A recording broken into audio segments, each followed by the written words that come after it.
And we have an official upset alert complete. Camila Osorio, one of the toughest players I've ever seen in my life, in her hometown country of Colombia.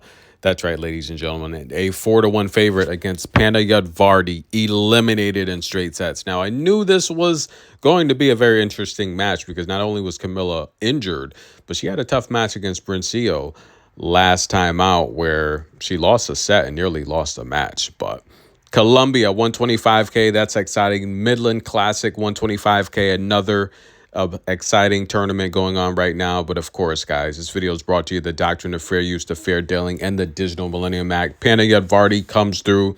She's going to be in the semifinal, even though Camila owned the head-to-head 2-3 love.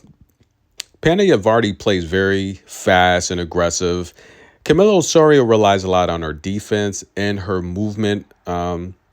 But when you're talking about just raw power and backhand, I just knew that Panda would come through and get the victory here. Congratulations, Panda Yadvardi. But we're going to head back to Saudi Arabia, guys. We're going to talk about Barbora Krejcikova and the match earlier against Coco. Now, if Coco were to win this match, Iga Swiatek would have made the semifinal.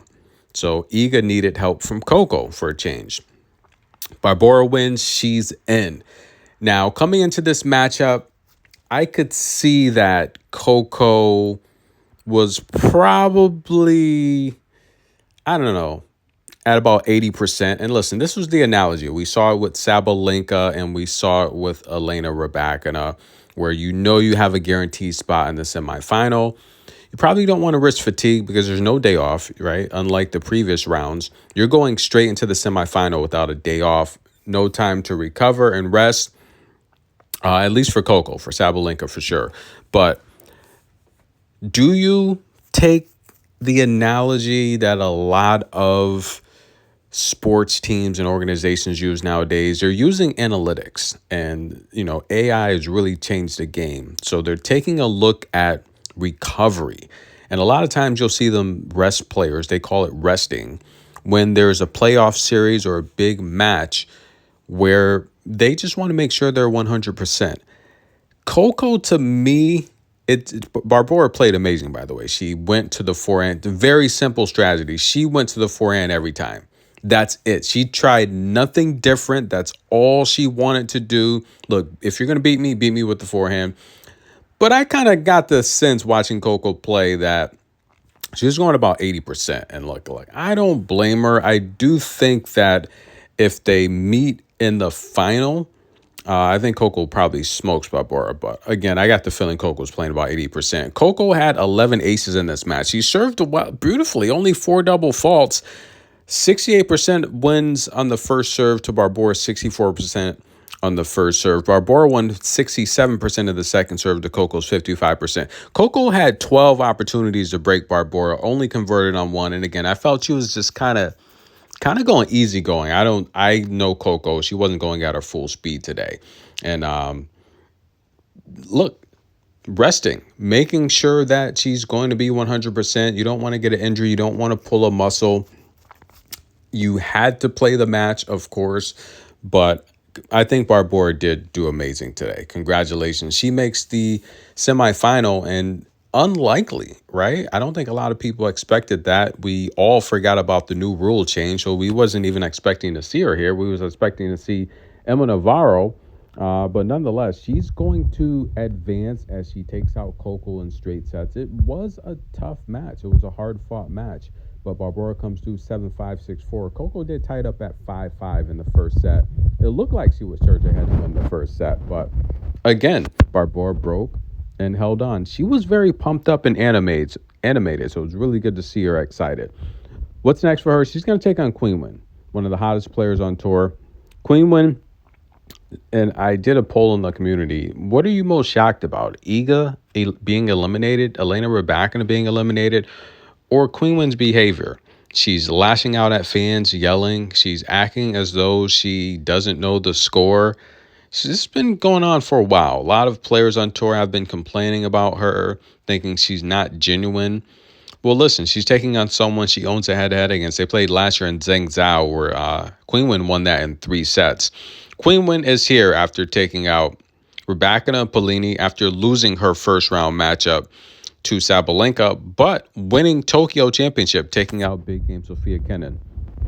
Now, against Barbora, I do think that Qinwen's going to have to serve well, right? Nothing's a lock the way Barbora is playing right now. She is playing solid tennis. Last time out against Polini, Qinwen had 12 aces and 0 double faults. She won 77% of her first serves, and she won 60% of Jasmine's second serves.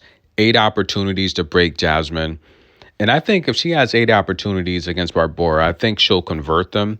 Barbora here, she's going to have to change the game plan up a little bit, right? Because Qinwen's forehands is pretty solid. She's got range. She's got very, very good width with the forehand, good length with the forehand. She can stretch the court. She can come cross court, and she can move. I personally think Qinwen's weakness is her defense coming forward vertically. I think Barbora is going to have to come cross court with her mid-range angles and drop shots. That strategy she played against Coco today is not going to work against Qinwen. And again, styles make matchups because Qinwen, that strategy she employs, deep forehand, doesn't work against Coco because it gives Coco enough time to get to her backhand. Barbora is a good shot maker. But how is she going to challenge Qinwen in this spot? I think it's going to be very difficult. My prediction in this matchup, I'm still going to go with Barbora. I think Barbora is a veteran. The last time they played, it went 3. And quite frankly, she played Iga. You could argue she played the toughest schedule, right? She played Iga. She played Pegula. She played Coco. And the reality is she should be 3-0. She should have beat Iga. So I think she's smart enough, intelligent enough, she's skilled enough to be able to game plan for Qinwen and, more importantly, adjust mid-match to Qinwen. So I'm going to take Barbora as the 2+1 underdog to cover the alternate spread. I like Barbora getting 5.5 games. She's been covering every game. I think she's going to do the same thing here. The only thing that does concern me is, as Coco did take it easy on her today, if Qinwen plays very fast, I could see Barbora being in trouble. Because Coco didn't play fast today. She really didn't. But again, Coco was also caught up in some situations where she couldn't play fast, where Barbora just slowed her down deep in the right corner facing north. She pinned her deep for a lot of that match as well. And that's how Sofia Kenin, when I called that match against Sabalenka a couple of years ago on clay, was it Rome or Madrid, one of those tournaments? That's how Sofia Kenin beat Sabalenka. Just isolated her back deep. So I'm going to take Barbora to cover the spread. And I do think Barbora can win the match. But again, I am concerned if Qinwen finds her range, if she's serving well, that it would be a little bit too fast of a pace for Barbora. But that's the pick, guys. Enjoy. Thanks for the love and support. Barbora played amazing. And like I said, she's one of the sweetest ladies on tour you'll ever meet. Comment below. Who wins?